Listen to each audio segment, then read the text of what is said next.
Hola muchachos, soy el profesor Emilio Martí y estamos en Matemáticas en la Finis. Vamos a hablar hoy día de lo que son los conjuntos numéricos, principalmente enfocado en saber y reconocer la característica de cada conjunto en su construcción, en su manera de saber qué números están dentro de cada conjunto, algunas propiedades y una mini pequeña quizás construcción de cómo se fueron formando los conjuntos a medida de que se les van aplicando algunas propiedades a cada uno de ellos, principalmente. Es un curso, es una materia, digamos, básica para ustedes porque es nuestro primer ramo de matemática en la malla y nuestro tope, en términos conjuntistas, digamos, es los números reales. No nos vamos a pasar de ese tope, aunque sabemos que después de los números reales están los números imaginarios y los números complejos. Materia que ustedes verán en su curso de álgebra en algún momento de su malla. Ahora, nuestro primer conjunto, digamos, esencial o quizás no sé si más importante, pero tiene algunas características buenas, son los números naturales, que se nota con esta letra. Bueno, en general toda letra mayúscula que se le asigna una línea vertical o diagonal, dependiendo de si que estamos trabajando de los números enteros, representa un conjunto. En algunos libros puede llegar a ocurrir que se presente de esa forma, debería representar el mismo conjunto de los números naturales. Lo vamos a anotar acá en su nombre. Ya. Este conjunto tiene la característica que es un conjunto acotado, es acotado inferiormente, o sea, tiene un comienzo, pero no es acotado superiormente. ¿Eso por qué? Porque deben acordarse que los naturales comienzan desde el 1 y en forma creciente, con diferencia 1, positiva, se va construyendo el conjunto. Ya. Este es nuestro primer conjunto de importancia, como el conjunto basal. Sin él, la verdad que tenemos muy pocas cosas que hacer, y principalmente está hecho para efectos de conteo. ¿Ya? Ahora, ¿qué es lo que requiere uno para que un conjunto tenga alguna solidez importante? Es que por lo menos si yo tomara dos elementos del conjunto y los sumara, su respuesta debe caer dentro del conjunto. Es como si ustedes tomaran el 2, le suman el 4, que es nuestra operación más simple, y la suma de 2 con 4 nos da 6, elemento que se encuentra dentro del conjunto. Entonces, eso es lo que se llama que es un conjunto cerrado. Y es cerrado con la suma. Insisto, ustedes toman dos elementos de los naturales, los suman, si la respuesta cae dentro del conjunto, es un conjunto cerrado. También es cerrado con el producto,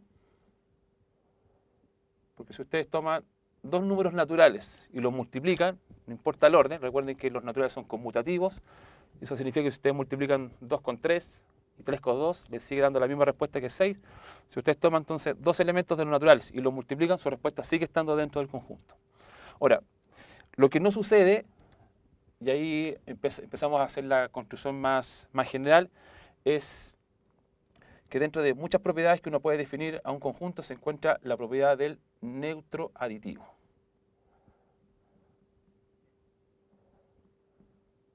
¿Qué hace el neutro aditivo? Bueno, recuerden que aditivo es la suma. ¿Qué hace el neutro aditivo? Simplemente lo que ocurre es que ustedes toman un elemento natural, le suman, que estamos hablando del neutro aditivo, después hablaremos del neutro multiplicativo, ustedes le suman el neutro, que deberíamos buscarlo, y esto nos debería dar el mismo elemento fijo. O sea, en simple resumen, si ustedes toman el 5, le debemos sumar un número que nos dé el mismo 5. Y todos sabemos, y esto no es un invento mío y no es para ganarse un premio, digamos, que ese número es el 0. 0 que no se encuentra arriba, porque, vuelvo a decir, si ustedes toman el 7 y quieren que esta igualdad se cumpla, la única posibilidad que tenemos es que este número sea el 0. Como este número no se encuentra dentro de este conjunto, lo que uno hace, toma esta nomenclatura o esta notación, que ya sabemos que es el 0, está bautizado así, digamos, se toma el 0, se introduce dentro de los números naturales y aparece este conjunto. Que ahora ya no parte de 1, solamente lo que hemos hecho es tomar ese conjunto, introducir el 0, y este conjunto partiría del 0 hacia arriba. Y estos son los números cardinales. Las mismas propiedades, sigue siendo cerrado con la suma, sigue siendo cerrado con la multiplicación, también posee la propiedad de conmutatividad, la mencioné por ahí, pero la vamos a escribir en forma más formal, conmutatividad, ¿Qué significa eso? Que si ustedes toman dos elementos, los suman y después los invierten, la respuesta sigue siendo la misma. Es conmutativa con la suma y también es conmutativa con el producto. O sea, si ustedes toman dos elementos naturales o dos elementos cardinales y los multiplican en ese orden y después invierten el orden inicial, la respuesta sigue siendo la misma. Entonces, acá tenemos nuestro segundo conjunto de importancia, que son los números cardinales, que espero que ustedes ya lo hayan visto en algún momento de su enseñanza. Ya, otra propiedad importante, siempre que hablamos del neutro, aditivo o multiplicativo, siempre se entrelaza con el inverso. Si yo quiero definir el inverso, debo definir primero el neutro. ¿Y qué nos dice la propiedad del inverso? Voy a escribir la aditiva, porque de ahí vamos a hacer la extensión para la multiplicativa. ¿Qué nos da, o qué nos dice la propiedad del inverso aditivo? Dice que uno toma un número, en este caso voy a tomar los números cardinales, le voy a sumar, porque estamos en la propiedad aditiva, el inverso, y la respuesta nos tiene que dar el neutro. Ya hemos definido, ya hemos dicho que nuestro neutro es el 0, por lo cual la respuesta aquí nos debe dar 0 como resultado final. Voy a tomar el mismo 7, conozco más números, pero voy a tomar el mismo número que está ahí. Voy a tomar el 5, el 8, el 15, pero voy a hacer como especie de flojera, voy a tomar el mismo número de ahí, tomo el 7, le voy a sumar este número especial, que ya se supone que lo deberíamos reconocer en forma casi inmediata, y esto nos debería dar el neutro. Bueno, y este número es simplemente el menos 7. Si ustedes suman el 7 con el menos 7, claramente esto nos da el neutro. Y claramente también este menos 7 no se encuentra dentro de este conjunto. Entonces lo que hacemos es buscamos todos los inversos aditivos de todos los números cardinales. Obviamente el 0 no tiene específicamente un nuestro ahí, porque si ustedes ponen el 0, para poder conseguir el 0 nos deberíamos tomar el 0. Pero vamos a pensar en todos los números desde el 1 hacia arriba. Entonces vamos a tomar el 1, su inverso es menos 1, tomo el 2, menos 2, y así sucesivamente. Y aparecen todos estos números negativos, que ustedes ya también conocen. Y ahí aparece nuestro tercer conjunto de importancia, que es Z. Bueno, aquí fue lo que les dije al principio. Ahí tengo una línea vertical, entonces estamos hablando de un conjunto. Aquí tenemos una línea vertical acompañado de la N mayúscula, conjunto. Acá tenemos Z, pero tenemos una línea en diagonal. Eso también representa un conjunto, aunque es muy probable también que si en algunos libros esa línea no apareciera, y estamos trabajando un tema de conjunto, ese simplemente también son los números enteros. No es acotado, como los naturales, porque digamos que viene de menos infinito, empiezan a aparecer los inversos aditivos, que fue lo que dije recién, y se va construyendo el conjunto hacia arriba.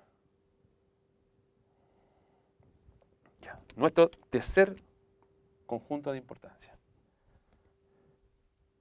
Los números enteros.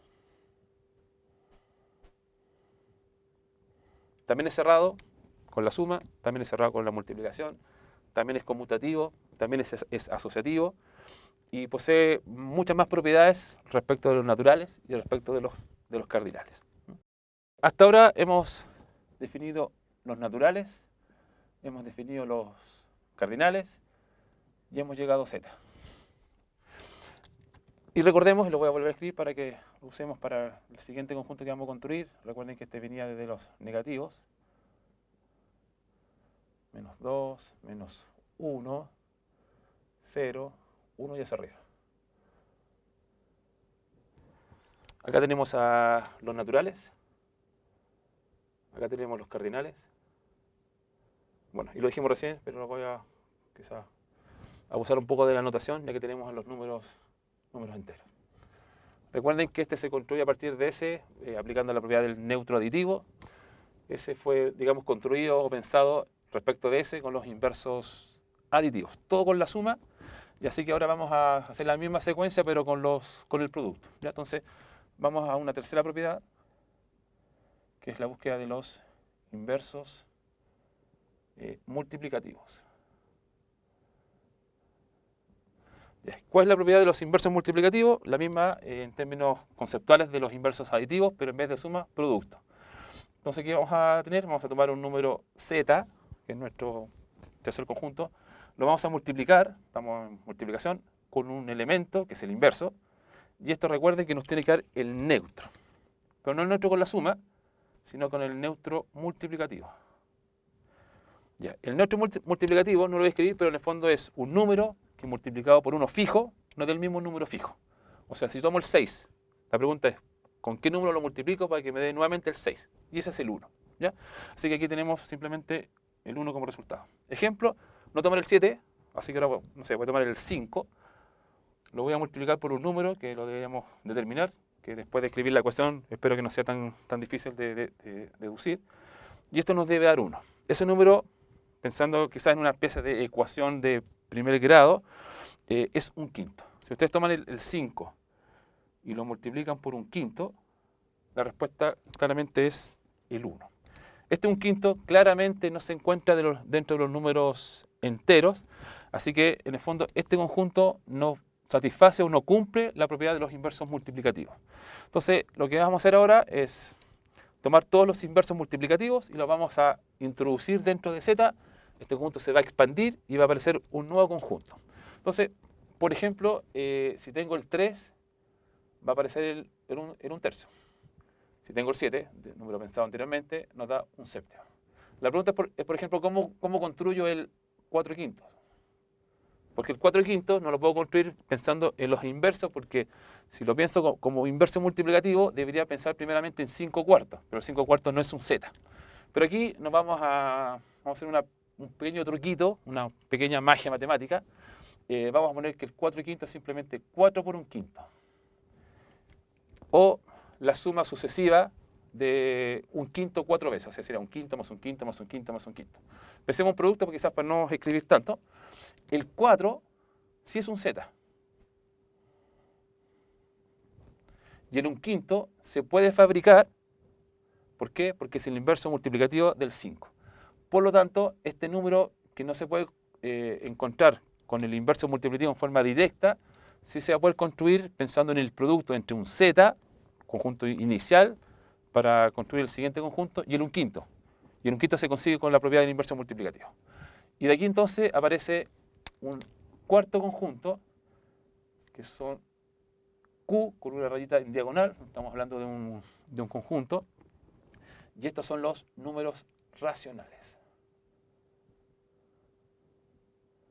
Ya, acá tenemos una diferencia importante con los tres conjuntos anteriores.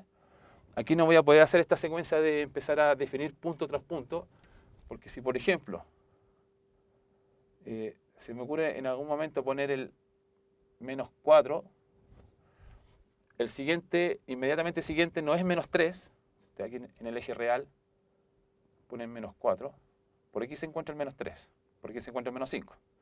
Por aquí voy a tener infinitos números, pero no voy a poder definir exactamente el siguiente al menos 4 hacia la derecha, como también no voy a poder obtener el anterior siguiente, o sea, pegado al menos 4. ¿Ya? Entonces, la única forma de quizás de construir o de definir Q, que es la construcción universal, no es que yo estoy inventando algo, es que Q simplemente se definen como aquellas fracciones en donde el numerador, o sea, el de arriba, es un z, o sea, es un entero. Recuerden que al final este viene pensado a partir de ese. Y el de abajo también es un z,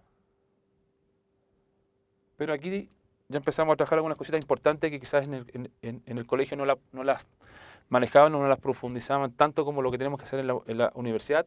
Es que una fracción está totalmente definida y tiene sentido y puede ser calculada siempre y cuando el de abajo o el denominador no sea 0. Por lo tanto, el de arriba es un z, puede ser 0 el de arriba, pero el de abajo no puede ser 0. Así que aquí uno lo que hace, le resta, le saca, le sustrae el 0. Y aquí tenemos ya en una construcción más estandarizada el conjunto de los números racionales. En el fondo está formada por las fracciones. Ya en un próximo video vamos a hablar exclusivamente de las fracciones. Y solamente las fracciones, porque ahí vamos a ver cómo se suman fracciones, cómo se restan fracciones, cómo se dividen fracciones, algunos números especiales, como los decimales finitos, los periódicos, los semiperiódicos, que visualmente no son fracciones, pero se pueden llevar a fracciones, o algunos números que uno piensa que pueden ser fracciones y no son fracciones, y de ahí aparece un nuevo conjunto. Eso se verá en un próximo video. Ahora, resumen, hasta ahora.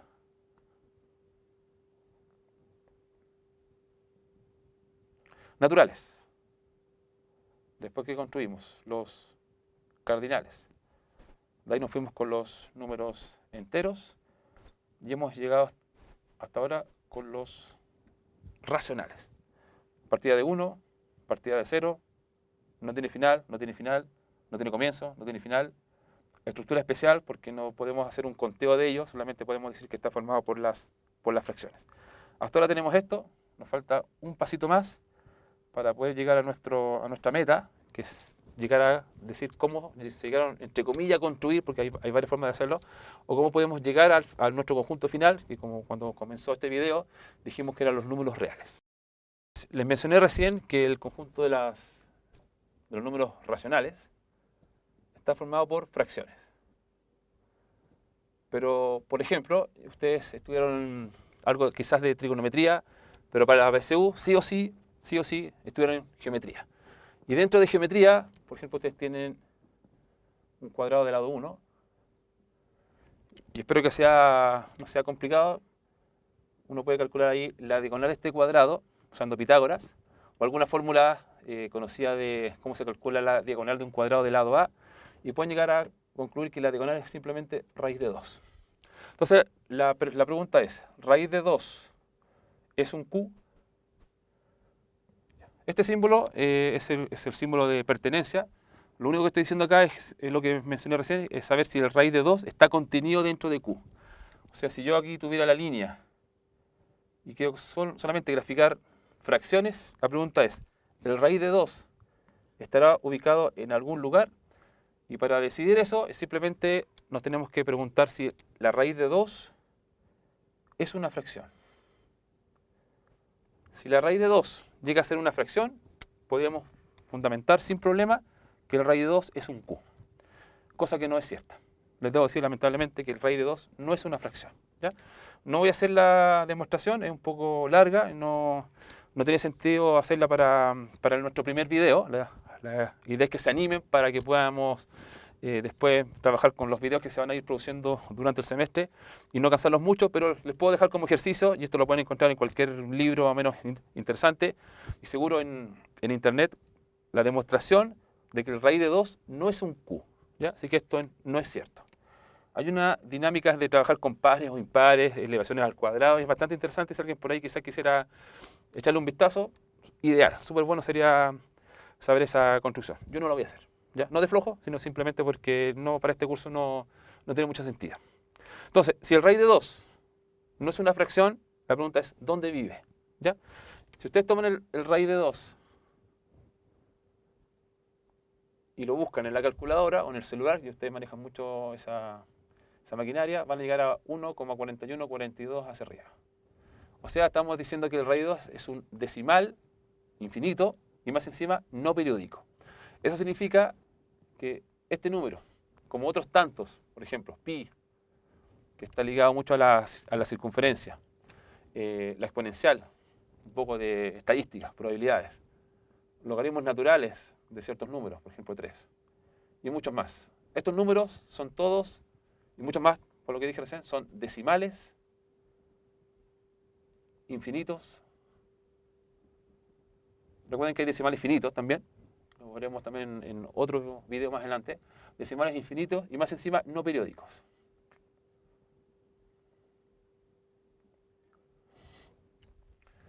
Por lo tanto, no pueden caer dentro de este conjunto porque es imposible, no hay ninguna teoría y no hay ninguna demostración que valide que algunos de estos números o estos números que están acá se puedan transformar en fracción. Como no están contenidos en Q, los vamos a tomar todos estos números especiales y vamos a construir un nuevo conjunto, que son los números irracionales.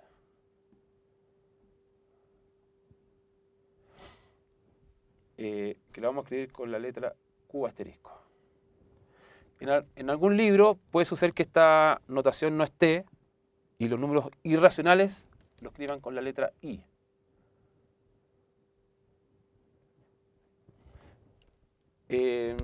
Ahora, lo malo de esa notación es que esa notación también se puede utilizar para los números imaginarios. Entonces, vamos a poner arriba un asterisco.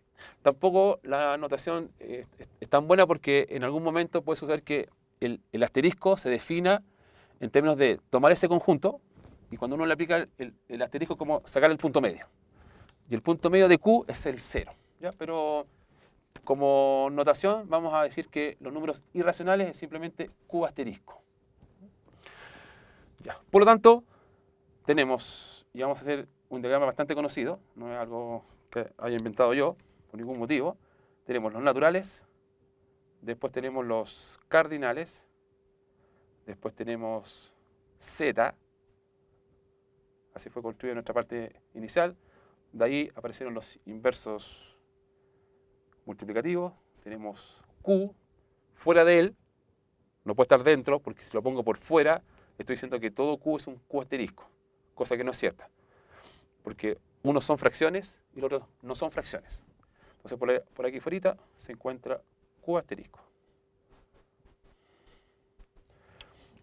Parte de 1, parte de 0, no tiene comienzo, no tiene final, pero es contable, digamos. Q, todas las fracciones, Q asterisco, las no fracciones, o principalmente los decimales infinitos no periódicos. Cuando ustedes toman las fracciones con las no fracciones y las unen, aparece este conjunto, que es nuestro tope para este curso, que son los números reales, que es como el universo, ¿sí? Como la madre de las madres, el más importante, para este curso, digo, ¿ya? Fuera de él, no lo voy a escribir, están los imaginarios, que los vamos a escribir con esta notación, y cuando ustedes toman los reales y lo unen con los imaginarios, aparece un nuevo conjunto más grande, que son los números complejos, que lo verán en su curso de álgebra. Espero conmigo, para que lo pasen bien, ¿ya?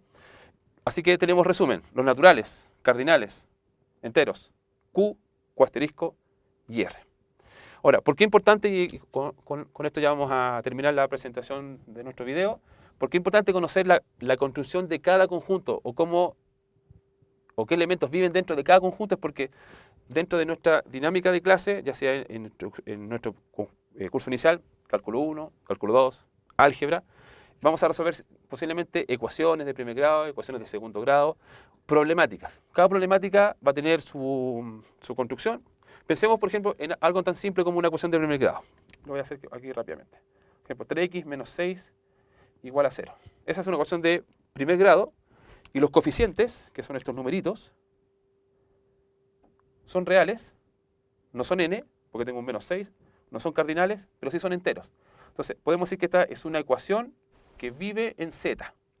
Cuando yo la resuelvo, aquí lo voy a hacer rápido, que no es tan difícil resolverla, traspasamos el 6, dividimos por 3 y llegamos a que el x vale 2. Entonces, en algunos problemas uno va a condicionar la solución y va a decir, resuelva esta ecuación con coeficientes en un cierto conjunto y que la solución viva en un cierto conjunto. Entonces, este 2, bueno, que es un ejemplo simple porque este 2 vive en n. Si vive en n, vive en r, pero no vive en Q asterisco.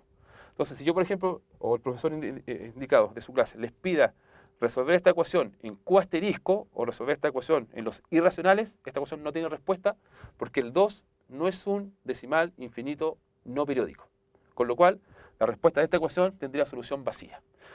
Por eso es importante saber la dinámica de cada conjunto, qué elementos viven en cada conjunto, porque las soluciones de ciertos problemas pueden ser vistos en alguno de estos conjuntos y decidir si realmente ese elemento vive o no vive en ese conjunto específico. Ya, con eso terminamos nuestro primer video. Espero que no los haya lateado mucho y que estén bien y nos estamos viendo en clase. Un abrazo a todos.